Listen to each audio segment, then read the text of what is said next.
আসসালামু আলাইকুম, আমি হাবিবুর রহমান। শুরু করছি জেড টেলিভিশনের নিয়মিত সংবাদ।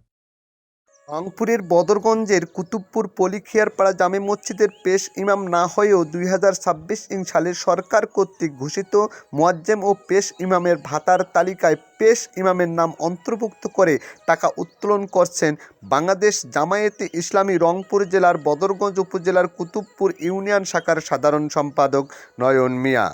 উক্ত মসজিদের নিয়োগপ্রাপ্ত ইমাম মিজানুর রহমানের নাম না দিয়ে নিজেই মসজিদের পেশ ইমাম সাজিয়ে কাগজপত্র দাখিল করে সরকারি ভাতার টাকা উত্তোলন অব্যাহত রেখেছেন। এ সংক্রান্ত বিষয়ে উক্ত মসজিদ কমিটির সভাপতি মাওলানা আবু বক্কর সিদ্দিক বদরগঞ্জ উপজেলা নির্বাহী অফিসার বরাবরে একটি লিখিত অভিযোগ দায়ের করেন। মসজিদের জমিদাতা সদস্য আয়ুব আলী জানান, কিন্তু এখানে সম্প্রতি বদরগঞ্জ উপজেলা নির্বাহী অফিসারের নিকট একটি অভিযোগ দায়ের হয়েছে। অভিযোগ দায়ের করেছেন মসজিদ কমিটির সভাপতি দাবি করে মাওলানা আবু বকর সিদ্দিক। সেখানে বলা হয়েছে ইমামের বেতন নিয়ে একটি অভিযোগ তোলা হয়েছে। একটা মিজানুর রহমান নয়ন, এই নয়নকার ইমাম হচ্ছে নাকি মিজানুর রহমান, কিন্তু নয়ন এখানে বিল ভাতা উত্তোলন করে সরকারি কোষাগার থেকে ইমাম দিয়ে টাকা উত্তোলন করেছেন। এই বিষয়ে আর কি আপনার মন্তব্যটা কি?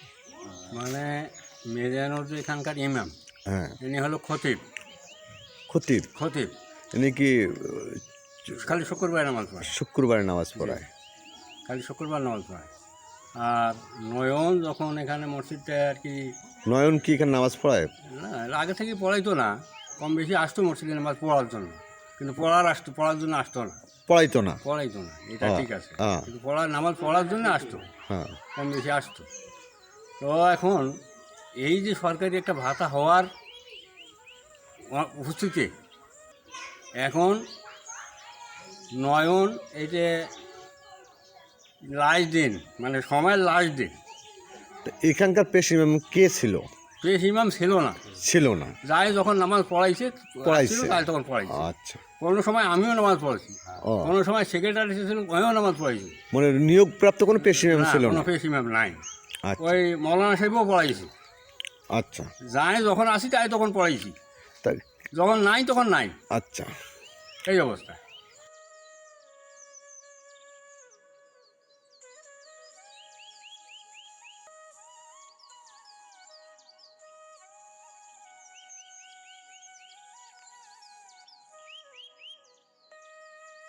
মসজিদ কমিটির সাধারণ সম্পাদক আলহাজ আব্দুল কাদের জানান, আলহাজ মোহাম্মদ আব্দুল কাদের।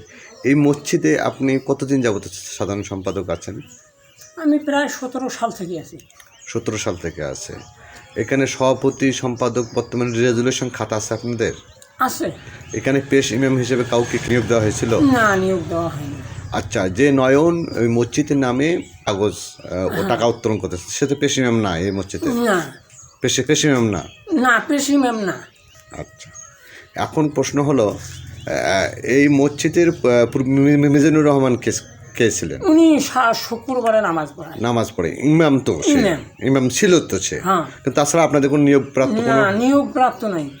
আর ওই যে আপনাদের যখন টাকা জমা হয়েছে কাগজ, আপনাদের সিল স্বাক্ষর কি কোনো জায়গায় জমা দিয়েছেন আপনি? কোনো যে বিলের কাগজে ফর্মের ওপর সই টই কোনো জায়গায় দিয়েছিলেন আপনারা? মসজিদে যখন ওই যে নয়ন টাকা উত্তোলন করে যে বিলের কাগজে কোনো সিল স্বাক্ষর করছিলেন? ওনার একটা ফর্ম দিয়েছিল সরকার থেকে, ওই ফর্মে তো স্বাক্ষর করছিলেন আপনি? মনে পড়তেছে না। দেখে নয়ন নামাজ পড়াইছিল পেশ ইমাম হিসেবে, জানেন আপনি? না, পড়ায়নি, আগে পড়ায়নি না? আপনার নাম কি? মোহাম্মদ মামুনুর রশিদ। আপনি কি জানেন উনি কি নামাজ পড়াইছিল এখানে? এমনিতে নামাজ পড়তো, কিন্তু নামাজ এর আগে পড়ায় নাই।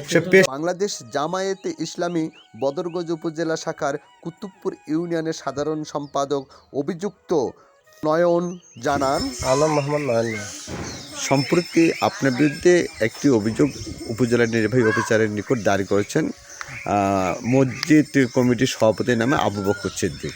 এই বিষয়ে বলা হয়েছে মিজানুর রহমানের পরিবর্তে আপনি নয়ন ইমামতির বেতন উত্তোলন করতেছেন। এই বিষয়ে কতটুকু সত্য মিথ্যা, এই বিষয়ে আপনি একটু ব্যাখ্যা করবেন? জি, ধন্যবাদ আপনাকে। আপনি যে বিষয়টি আমাকে প্রশ্ন করেছেন যে মসজিদ কমিটির সভাপতি আবু বকর সিদ্দিক, তো আমি প্রথমে আপনাকে যেটা বলবো যে আসলে উনি সভাপতি না, উনি কী জন্য যে নিজেকে সভাপতি দাবি করে অভিযোগটা করলো সেটা আমার বুঝে আসতেছে না।